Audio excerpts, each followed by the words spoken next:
राधे सभी कृष्णर्स को। अविश्वास में आपका स्वागत है और अविश्वास के सभी वीडियोस को देखने के लिए, कानूनन से रिलेटेड सभी वीडियो को देखने के लिए सब्सक्राइब कीजिए अविश्वास और बेल बटन दबाना ना भूलें। नमस्कार, राधे राधे। मैं शिवानी आप सभी का स्वागत करती हूँ मेरे चैनल अविश्वास में। तो आप कानूनन को देख रहे हैं सामने, तो कानूनन और मेरी तरफ से अगेन राधे राधे सभी को। तो आज हम बात करने जा रहे हैं शरद पूर्णिमा यानी कोजागरी पूर्णिमा के बारे में। तो अश्विन मास के शुक्ल पक्ष में आने वाली पूर्णिमा शरद पूर्णिमा कहलाती है और यह कोजागरी पूर्णिमा। तो ये कब पड़ रही है मैं आप सभी को बता देती हूँ। जो इसका व्रत है वो आपको 30 को करना है। 30 और 31 दो दिन पड़ रही है, तो बड़ा कंफ्यूजन है कि किस दिन व्रत किया जाए किस दिन नहीं किया जाए। तो दोनों दिन है। आप अगर भूल से एक दिन पहले दिन व्रत करना भूल जाते हैं तो आप सेकेंड डे भी कर सकते हैं। बाकी आपको 30 तारीख को यह व्रत करना है।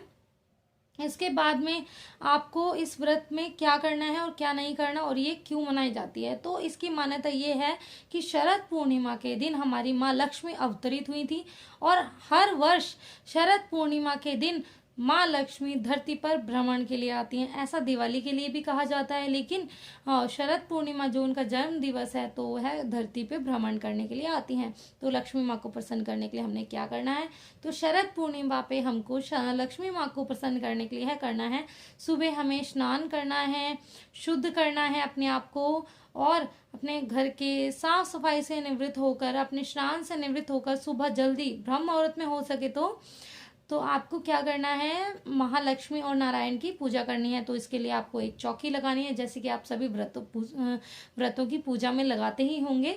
तो उस चौकी या पाटे पर आपको येलो या रेड कलर के कपड़े को बिछाना है, माँ लक्ष्मी और नारायण को वहां पर विराजित करना है। अगर विग्रह है तो आप पंचामृत स्नान करा सकते हैं, दक्षिणावर्ती शंख से स्नान करा सकते हैं।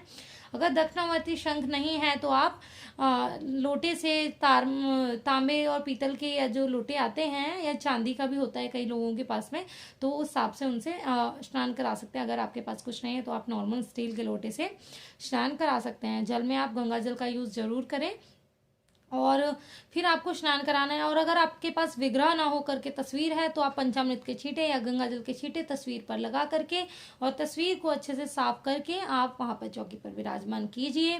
वहां पर अष्टदल कमल बनाइए जिस पर आप दीपक प्रज्वलित करेंगे और आपको माँ लक्ष्मी को और नारायण को तिलक करना है, अक्षत अर्पण करने हैं और नारायण को तुलसी पत्र जरूर अर्पण करना है। और फूलों की बात हो जाती है तो फूल आपको जो है वो नारायण को पीले रंग के फूल और लक्ष्मी को लाल रंग के फूल अर्पित करने हैं। कमल का फूल हो तो बहुत ही अच्छा, क्योंकि माँ लक्ष्मी तो कमल पर विराजित है। आप सभी को पता है कि आप कोई भी तस्वीर देखते हो या कोई भी विग्रह देखते हो तो हमारी माँ लक्ष्मी कमल पर ही विराजित होती हैं। तो हमें इस दिन माँ लक्ष्मी को मनाना है। तो आप पूर्णिमा के दिन, वैसे तो पूर्णिमा के दिन हम लोग सत्यनारायण भगवान के लिए जो है पंजीरी का प्रसाद बनाते हैं, पंचामृत का प्रसाद बनाते हैं। अगर कुछ भी नहीं है तो आप बताशे या कोई बर्फी की मिठाई वगैरह से भी पूजन कर सकते हैं। तो आपको धूप दीप नैवेद्य से पूजन करना है, पूर्णिमा की कथा पढ़नी है और आपको उसके बाद में यानी हमें सत्यनारायण भगवान की कथा पढ़नी है। उसके बाद में आप चाहें तो चौकी पर कमल गट्टे वगैरह भी रख सकते हैं और कमल गट्टे की माला से या तुलसी माला से आप ओम श्रीम नमः और ओम नमो भगवते वासुदेवाय का जाप भी कर सकते हैं।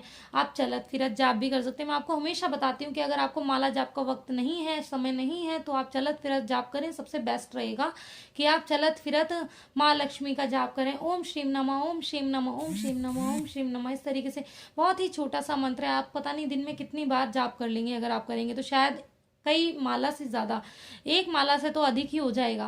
तो आप ओम नमो भगवते वासुदेवाय नमः का भी जाप कर सकते हैं। तो आपको इस तरीके से करना है। आपको पूरे दिन फलाहार व्रत करना है।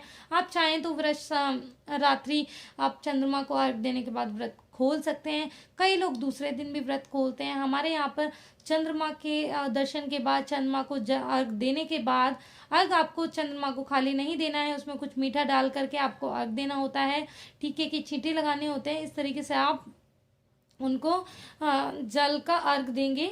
इसके बाद आपको खीर बनानी है। खीर आप ज़रूर हर पूर्णिमा पे बनाएं, मैं कहूँगी हर पूर्णिमा पे बनाएं, लेकिन आप हर पूर्णिमा पे नहीं भी बनाते तो आप इस शरद पूर्णिमा पर ज़रूर बनाइए, ताकि माँ लक्ष्मी को, आप सभी को पता है, खीर बहुत ही प्रिय है और कहीं ना कहीं इसी के चलते हमारे नारायण को भी प्रिय है।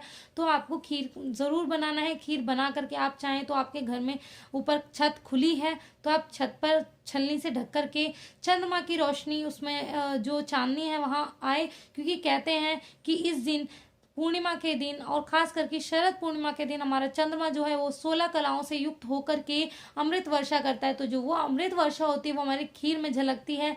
खीर में उसके तत्व आ जाते हैं और उस खीर को जो जो ग्रहण करता है उसे सुख, समृद्धि, निरोग काया और मानसिक शांति का अनुभव होता है। और ऐसा होता है कि उस खीर को खाने के बाद हमारा जो एक चंद्र है वो स्ट्रांग हो जाता है, क्योंकि वहाँ अमृत वर्षा जो है महाराज चंद्र कर रहे हैं।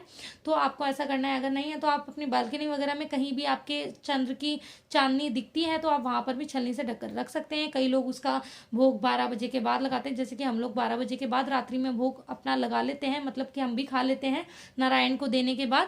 तो फिर अगर आप चाहें तो दूसरे दिन पूरा सपरिवार मिल करके उस खीर को खा सकते हैं। वैसे आप 12 बजे के बाद उस खीर को नारायण को भोग लगा करके खुद भी खा सकते हैं। जिनके घर में ठाकुर जी की सेवा नहीं भी है तो आप एक बार को अपने मंदिर में वह खीर का भोग जरूर लगाएं, उसके बाद आप प्रसाद रूप उसको ग्रहण करें।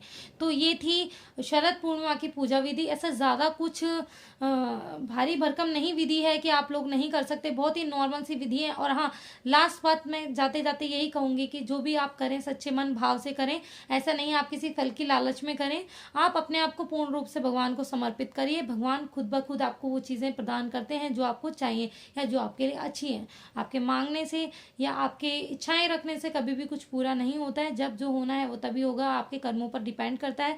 तो आप इस व्रत को कीजिए। वैसे आपको सभी पूर्णिमाओं के व्रत को करना चाहिए और पूर्णिमा पर आपको खीर भी ज़रूर बनानी चाहिए। माँ लक्ष्मी को खीर बहुत प्रिय है। अगर आपको माँ लक्ष्मी को मनाना है तो खीर बनाना बहुत ही मोस्ट कंपल्सरी आप कर दीजिए। तो इसी के साथ मैं इजाज़त लेना चाहूँगी। राधे राधे, जय माता दी सभी को। अगर ये वीडियो अच्छा लगा तो लाइक शेयर सब्सक्राइब कीजिए।